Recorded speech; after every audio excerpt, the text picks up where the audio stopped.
శ్రీనివాస్ చూశారు, యువతగా మీరు ఎంతో పోరాడారు. గత 5 ఏళ్లలో అమరావతిని విధ్వంసం చేయడానికి ఎన్ని రకాల ప్రయత్నాలు జరిగినాయి, ఎన్ని అవమానాలు పడ్డారు రైతులు, ఎన్ని లాఠీలు దెబ్బలు తిన్నారు, ఎంతమంది ప్రాణాలు వదిలేరనేది దాని ప్రత్యక్ష సాక్షులు మీరు.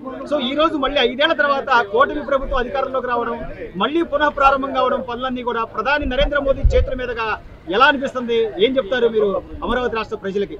ఈరోజు స్వచ్ఛందంగా ఈరోజు రాష్ట్రంలో ఉన్నటువంటి నలుమూలలో ఉన్నటువంటి ప్రజలు, పక్క రాష్ట్రాల్లో ఉన్న ప్రజలు, అటు పక్క తెలంగాణ కానివ్వండి, ఇటు పక్కన తమిళనాడు, అదేవిధంగా ఆంధ్ర రాష్ట్రంలో 5 కోట్ల ప్రజలు ఈరోజు కొన్ని వేల కళ్ళు ఈరోజు ఎదురు చూస్తూ ఉన్నాయి. మరికొన్ని గంటల్లో ఈరోజు నరేంద్ర మోడీ గారి చేతుల మీదుగా నారా చంద్రబాబు నాయుడు గారి నాయకత్వంలో ఈరోజు అమరావతి మళ్ళీ పూర్వవైభవం వస్తూ ఉంది.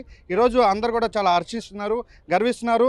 ఈ ఆంధ్ర రాష్ట్రంలో ఈరోజు ప్రశాంతమైన వాతావరణాన్ని ఈరోజు మరికొద్ది గంటల్లో ఈ అమరావతి నగరాన్ని మళ్ళీ పునఃప్రారంభించడం అందరికీ ఆనందకరంగా అందరూ గర్విస్తూ అందరూ ఇష్టపడుతూ ఉన్నారు.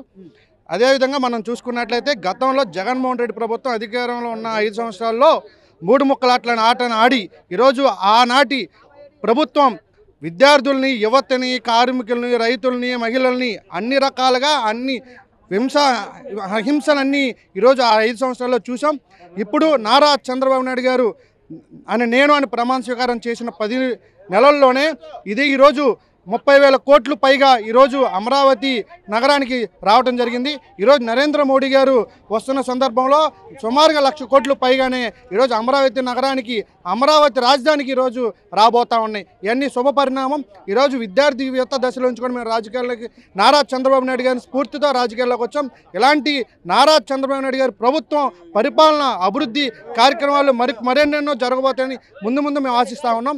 ఇవన్నీ కూడా మాలాంటి యువతకి భవిష్యత్తుకి 20 లక్షల ఉద్యోగాలు ఇస్తానని చెప్పి హామీ ఇచ్చినటువంటి నారా చంద్రబాబు నాయుడు గారికి అడుగుజాడల్లో మేము నడుస్తూ ఈ రాష్ట్రంలో నిరుద్యోగి రహిత ఆంధ్రప్రదేశ్గా ఈరోజు ఆంధ్రప్రదేశ్లో యువత అందరూ కూడా ఉద్యోగ అవకాశాలు రాబోతా ఉన్నాయని కూడా మేము తెలియజేస్తాం. చంద్రబాబు నాయుడు గారు ఒకవైపు, మరోవైపు పవన్ కళ్యాణ్ గారు, ఇంకోవైపు యువ నాయకుడిగా లోకేష్ గారు ఐటీ పరిశ్రమలు తీసుకొచ్చే విధానంగా కానివ్వండి, లేకపోతే విద్యా వ్యవస్థలో సమూల మార్పులు తీసుకొస్తున్న అంశం కానివ్వండి, ఒక యువతగా మీరేం చెప్తారు సార్?